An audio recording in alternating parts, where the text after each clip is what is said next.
अस्सलामुअलैकुम।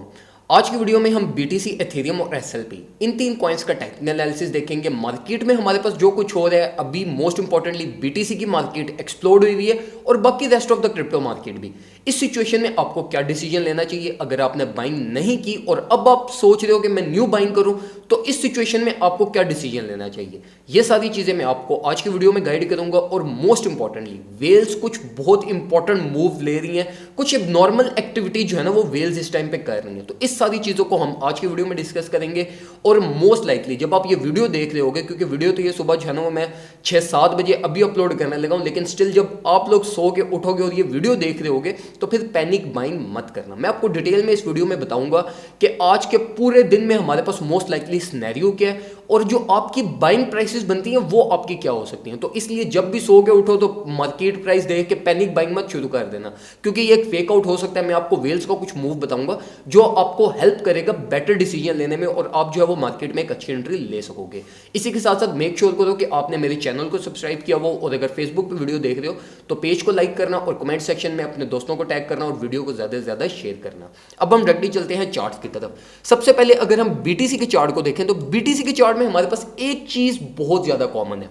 वो क्या कि हमें जो है ना वो 41 से 40,000 से 41,000 के बीच में हमें बहुत ज़्यादा स्ट्रॉन्ग सपोर्ट मिली है। BTC की अगर आप हिस्ट्री उठा के देख लो ना, थ्रू आउट इट्स मतलब बिगिनिंग से अगर आप इसको उठा के देख लो तो BTC को कभी भी इतनी स्ट्रॉन्ग सपोर्ट किसी भी एक लेवल से नहीं मिली। अब यहाँ पे हमारे पास चांसेस क्या है, हमारे पास ये चीज़ यहाँ पे पता चलती है कि मोस्ट लाइकली हमारे पास ये जो प्राइस टैग है 40,000, यहाँ पे कोई एक स्पेसिफिक वेल हमारे साथ प्ले कर रही है, ठीक है, या प्ले कर रही है या वो मार्केट को सर्वाइव करने के लिए जब भी प्राइस 40,000 पे आती है वो बाय कर लेती है, ठीक है। यहाँ पे हमारे पास अब दो सिनेरियोज हैं। ये सेम वेल, एक ही वेल बार बार ये 40 से 41,000 डॉलर्स के बीच में बाइंग कर रही है, ठीक है।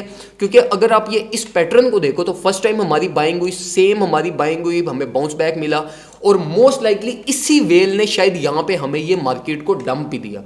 फिर दोबारा सेम एंट्री प्राइस से बाइंग हुई, फिर दोबारा सेल ऑफ हुआ और फिर दोबारा सेम एंट्री प्राइस से हमें पंप मिल रहा है। तो ये चीज़ हमें एक चीज़ इंडिकेट देती है कि इंडिकेशन देती है कि हमारे पास ये एक सेम ही एक ही वेल है जो ये सारी एक्टिविटी इस टाइम पे कर रही है। अब अगर ये एक ही वेल है तो फिर ये चीज़ एक्सपेक्ट मत करना कि मार्केट यहाँ से ब्रेकआउट करके all the way up 100,000 dollar पे चली जाएगी। उसकी वजह क्या है कि इसी वेल ने यहाँ पे हमें 3 दफ़ा ऑलरेडी इसने हमें फेक आउट्स दिए हैं, ठीक है। ये वेल खुद ही मार्केट को पंप कर रही है और खुद ही मार्केट को ये डंप भी कर रही है। तो इस चीज़ को अपने माइंड में लाजमी रखना। हमने सिमिलर मूव, ये वाला मूव हमने यहाँ पर ऑलरेडी एक दफ़ा हम देख चुके हैं।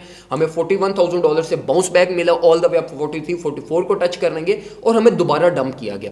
तो इस चीज़ को अपने माइंड में लाजमी रखना। ये भी एक सिनेरियो हमारे पास जो है ना वो वेल्स का हो सकता है। अब यहाँ पे ये चीज़ भी अपने माइंड में रख लेना कि हमारा जो इस टाइम पे चैनल है ना वो चैनल कुछ जो है ना वो अब ये प्राइस के साथ लटकना शुरू हो गया, ठीक है। मतलब जो चैनल है ना हमारा, उस चैनल की अपर बार के साथ हमारी प्राइस अब ये कुछ स्विंग करना स्टार्ट हो गई है, ठीक है। तो ये जब भी हमारे पास ये होता है कि किसी भी हम चैनल के साथ कुछ लटकना शुरू हो जाए और प्राइस उसी स्विंग के साथ साथ जो है ना वो मूव करना शुरू हो जाए, तो ये एक हमारे पास इंडिकेशन होती है कि प्राइस ब्रेकआउट कर सकती है। अब इसी के अकॉर्डिंगली ना अगर हम सपोर्ट और रेजिस्टेंस लेवल्स को देखें तो हमारे पास ये बहुत इंपॉर्टेंट लेवल ऑफ रेजिस्टेंस है हमारे पास 43,000 डॉलर से, और हमारे पास 50 मूविंग एवरेज की भी resistance at the same point है। तो जिन लोगों ने 40,000 से बाइंग की उनको चाहिए कि वो अभी यहाँ पे कुछ ना कुछ सेल ऑफ करके प्रॉफिट्स को सिक्योर कर लो, क्योंकि हमारे पास जब दो मल्टीपल रेजिस्टेंसेस किसी एक पॉइंट प्राइस टैग पे आ जाए तो वो हमें रिजेक्शन दे देती हैं, ठीक है। मतलब शॉर्ट टाइम बेशक रिजेक्शन मिले लेकिन हमें रिजेक्शन मिल जाती है।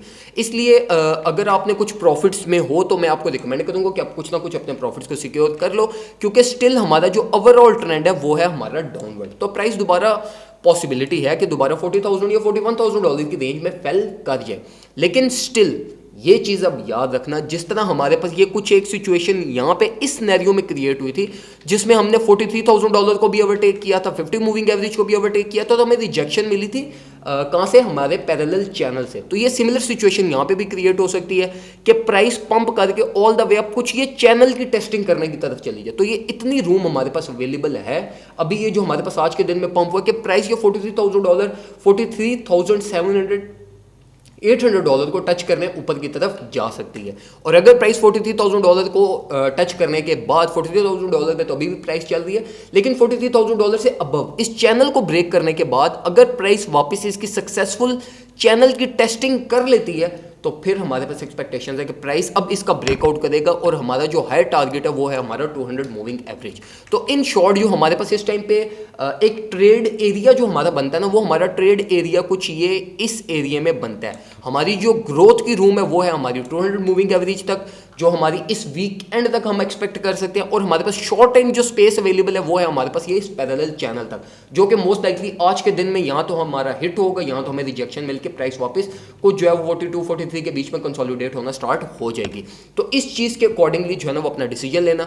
मैं आपको बिल्कुल रिकमेंड नहीं करूँगा कि आप जो है वो मार्केट प्राइस टैग से बाय करो। मैं आपको यही रिकमेंड करूँगा कि आप कुछ $42,000 42,500 बिलो अगर आपको एंट्री पॉइंट मिलता है तो कुछ ना कुछ बाय कर लेना। जिस तरीके से मैंने आपको कल के दिन में भी कहा था कि भाई मार्केट प्राइस से कुछ ना कुछ 5-10% लाजमी बाय करना, क्योंकि हमारे पास एक्सपेक्टेशंस हमेशा होती हैं कि प्राइस ऊपर की तरफ चली जाती है। और ये चीज़ भी एक रूल समझ लो कि जब भी क्रिप्टो की मार्केट में मैक्सिमम ट्रेडर्स ये कहना शुरू हो जाना कि 37, 36, 35 बिरिश ट्रेंड है, हिट होगा, वो कभी भी हिट नहीं होता। मार्केट उससे बहुत पहले ही रिवर्सल ले जाती है। तो इसलिए जो है ना वो मैंने आपको कल के दिन में भी कहा था कि भाई कुछ ना कुछ 5 to 7 या 10% लाजमी बाय करना, कि अगर कोई मार्केट का रिवर्सल हो तो आपके कोई भी प्रॉफिट्स मिस ना हो। अब अगर हम जो है वो एथेरियम पर आकर देखें तो एथेरियम भी बिल्कुल सिमिलर परफॉर्मेंस दे रहा है। मैंने आपको कल के दिन में स्ट्रेट फॉरवर्ड गाइड किया था कि अगर बीटीसी पंप करेगा तो ऑल्ट कॉइन्स भी उसके साथ एक्सप्लोड करेंगे। और बहुत सारे लोग कमेंट सेक्शन में ये कह रहे हैं कि भाई ऑल्ट कॉइन्स पंप नहीं कर रहे, बीटीसी गिरते हैं 1% तो ऑल्ट कॉइन्स नहीं, भाई ऑल्ट कॉइन्स ज्यादा पंप कर रहे हैं, ठीक है, एज कंपेयर टू बीटीसी। तो अगर आप जो है वो एथेरियम को देखो तो Ethereum all the way down हमारे पास बिल्कुल परफेक्ट लेवल ऑफ सपोर्ट से उसको सपोर्ट मिली, ठीक है, थोड़ी देर नीचे भी प्राइस गई लेकिन विक क्रिएट किया उसने, और ऑल द वे डाउन 2790 से आपको एक एंट्री पॉइंट मिला लेवल ऑफ सपोर्ट से, लेवल ऑफ सपोर्ट से बिल्कुल परफेक्टली उसने बाउंस बैक किया और 200 मूविंग एवरेज से अभी इसको रिजेक्शन मिल रही है। तो जिस तरीके से मैंने आपको पहले बीटीसी का भी बताया कि हमारे पास एक्सपेक्टेशंस हैं कि हमारी जो है ना वो कुछ ये पैरेलल चैनल तक हमारे पास स्पेस अवेलेबल है, और हमारे पास जो एथेरियम है वो इस टाइम पे 200 मूविंग एवरेज से रिजेक्शन उसको मिल चुकी है। तो इस चीज को अपने माइंड में अब रखना कि अब जो करंट मार्केट प्राइस टैग चल रही है ये एक अच्छा एंट्री पॉइंट नहीं होगा। जिन लोगों ने ऑलरेडी बाइंग की हुई है उनको मैं यही रिकमेंड करूंगा कि कुछ ना कुछ प्रॉफिट्स को अपने सिक्योर कर लो।